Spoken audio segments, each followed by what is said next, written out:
Assalamualaikum warahmatullahi wabarakatuh. Selamat datang dalam program pembelajaran PPKN kelas 9 di SMP Negeri 3 Glik. Pada kesempatan kali ini kita akan membahas masalah dinamika nilai-nilai Pancasila sesuai perkembangan zaman. Jadi nilai-nilai. Yang pertama, nilai-nilai Pancasila sesuai dengan perkembangan zaman. Nilai berasal dari kata Latin valere yang berarti kuat, baik, berharga. Itu kan bahasa Latin. Selanjutnya, Pancasila sebagai dasar negara dan pandangan hidup bangsa membawa konsekuensi logis bahwa nilai-nilai Pancasila dijadikan landasan pokok, landasan fundamental bagi penyelenggaraan negara Indonesia. Jadi Pancasila sebagai konsekuensi logis itu maksudnya berarti dapat diterima dengan akal. Jadi konsekuensi itu berarti akibat logisnya bahwa nilai-nilai Pancasila itu jadikan landasan yang pokok, itu dasar ya. Dasar itu fundamental bagi penyelenggaraan negara Indonesia. Jadi dalam penyelenggaraan negara Indonesia itu harus berdasarkan pada nilai-nilai Pancasila. Fungsi ideologi antara lain sebagai berikut. Yang pertama, menjadi pedoman bagi individu, masyarakat atau bangsa untuk berpikir, melangkah, dan bertindak. Jadi baik itu individu, masyarakat, atau bangsa ya, dalam berpikir, dalam melangkah itu maksudnya melakukan sesuatu, bertindak, berbuat apa. Jadi masyarakat Indonesia harus berlandaskan pada ideologi. Jadi manusia itu harus, atau suatu bangsa itu berlandaskan pada berpedoman pada ideologi. Yang kedua, menjadi kekuatan yang mampu memberikan semangat dan motivasi bagi individu, masyarakat, dan bangsa untuk mencapai tujuan. Nah ini. Jadi ideologi itu menjadi kekuatan yang mampu memberi semangat, memotivasi, mendorong baik itu individu, masyarakat, atau bangsa untuk mencapai tujuan itu suatu bangsa. Yang ketiga, mohon maaf, menjadi upaya yang dalam menghadapi berbagai persoalan masyarakat dan bangsa dalam segala aspek kehidupan, baik itu ideologi, politik, sosial, budaya, pertahanan, keamanan. Jadi upaya untuk menghadapi berbagai persoalan dalam kehidupan bermasyarakat, berbangsa. Jadi kehidupan bermasyarakat dan berbangsa itu kan aspeknya ada ideologi bermacam-macam gitu kan. Jadi kalau Indonesia itu contohnya Pancasila itu kan rongrongan dari ideologi lain atau pemikiran lain itu kan juga banyak. Politik, jadi politik itu kan kita demokrasi, jangan sampai menjadi liberal atau yang lainnya. Itu kan seperti itu. Sosial budaya, tentunya kita budaya ketimuran, jadi kan kita pertahanan, keamanan, ekonomi itu juga harus menjadi perhatian. Jadi itu contoh kalau fungsi ideologi itu contoh di Indonesia. Selanjutnya, ciri-ciri ideologi terbuka. Ideologi terbuka itu yang pertama cirinya sistem pemikirannya terbuka. Maksudnya terbuka dari apa? Pemikiran, hal-hal pembaruan. Yang kedua, nilai-nilai dan cita-cita tidak dipaksakan dari luar, tetapi digali dan diambil dari harta kekayaan rohani, moral, dan budaya masyarakat itu sendiri. Jadi sumbernya itu suatu ideologi yang terbuka itu dari masyarakat. Contohnya kalau di Indonesia Pancasila itu digali dari akar budaya bangsa Indonesia, yang tentunya manfaatnya lebih banyak daripada tidak bermanfaatnya. Jadi bisa menampung seluruh masyarakat, kebutuhan masyarakat. Yang ketiga, dasar pembentukan ideologi bukan keyakinan ideologi sekelompok orang, melainkan hasil musyawarah dan kesepakatan dari masyarakat sendiri. Jadi masyarakat itu bersepakat, oh ini yang cocok di Indonesia ini ya Pancasila, karena digali dari akar budaya bangsa Indonesia. Itu contohnya di Indonesia.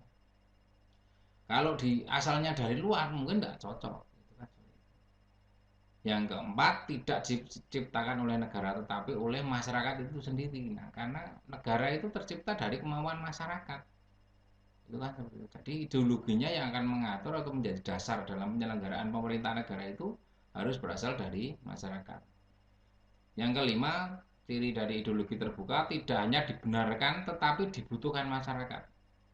Jadi bukan hanya sesuatu yang datang, dibenarkan, dipakai, tapi tidak dibutuhkan masyarakat, itu kan sama saja. Itu bukan ideologi terbuka. Kalau ideologi terbuka itu kan dibenarkan dan dibutuhkan oleh masyarakat. Yang keenam, ciri ideologi terbuka isinya bersifat operasional. Maksudnya bersifat operasional ketika dijabarkan dalam konstitusi atau perundang-undangan lain, baru bersifat operasional. Maksudnya ideologi itu isinya hanya dasar-dasarnya saja. Nah, baru operasional itu ketika dijabarkan dalam konstitusi atau perundangan lainnya. Jadi contohnya kalau di Indonesia ini Pancasila itu ada nilai ketuhanan, kemanusiaan, persatuan, kerakyatan, keadilan, itu kan itu bersifat nilai dasar. Jadi tidak operasional. Operasional ketika dijabarkan dalam undang-undang dasar baru dijabarkan dalam peraturan yang lainnya. Terus yang ketujuh, senantiasa berkembang seiring perkembangan aspirasi, pemikiran serta akselerasi. Akselerasi apa? Percepatan dari masyarakat untuk mewujudkan cita-cita. Itu kan. Jadi perkembangan itu kan tidak sama ketika awal kemerdekaan, ketika orde baru, terus reformasi itu kan tentunya contoh di Indonesia seperti itu. Jadi mengikuti perkembangan zaman, makanya ada amandemen undang-undang dasar. Terus selanjutnya, ciri-ciri ideologi tertutup, sistem pemikirannya tertutup. Jadi tertutup itu sulit untuk dirubah, sulit untuk mengikuti perkembangan zaman. Yang kedua, cenderung untuk memaksakan nilai-nilai ideologi dari luar masyarakatnya. Jadi asalnya bukan dari masyarakat itu, tapi dari masyarakat lain, yang tentunya belum tentu cocok dengan masyarakat itu. Makanya ideologinya tertutup.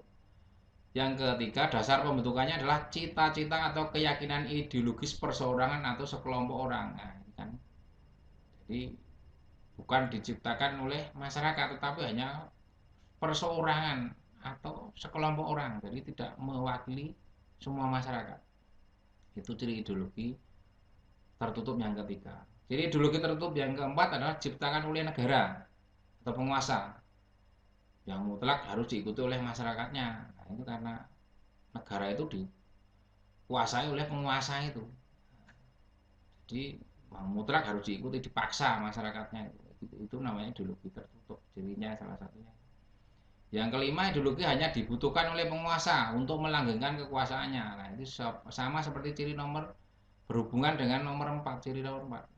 Diciptakan oleh penguasa, gunanya untuk melanggengkan kekuasaannya. Jadi ideologi dibutuhkan oleh penguasa, bukan dibutuhkan oleh masyarakatnya. Yang keenam, isinya terdiri dari tuntutan-tuntutan konkret, jadi tuntutan-tuntutan nyata dan operasional, jadi langsung bisa dipraktekkan, yang bersifat keras dan wajib ditaati oleh seluruh masyarakat. Itu karena tadi dibutuhkan penguasa, isinya tuntutan-tuntutan operasional, bisa dilaksanakan langsung dan bersifat keras dan wajib atau dipaksa untuk ditaati oleh masyarakatnya. Yang ketujuh, tertutup terhadap pemikiran-pemikiran baru, karena kalau nanti ideologi tertutup itu mengikuti pemikiran baru, nah, makanya penguasa itu akan terancam kedudukannya. Sampai di sini ciri-ciri ideologi tertutup. Nah, tadi di depan ada nilai-nilai keterbukaan Pancasila, ciri ideologi terbuka, tertutup. Semoga kalian bisa mengikuti. Kalau nanti ada pertanyaan atau ada hal yang belum jelas, bisa kalian cari di sumber lain, bisa di internet, di buku, atau tanya lewat media WhatsApp. Itu saja yang bisa saya sampaikan, kurang lebihnya mohon maaf. Assalamualaikum warahmatullahi wabarakatuh. Selamat belajar, semoga kalian sukses.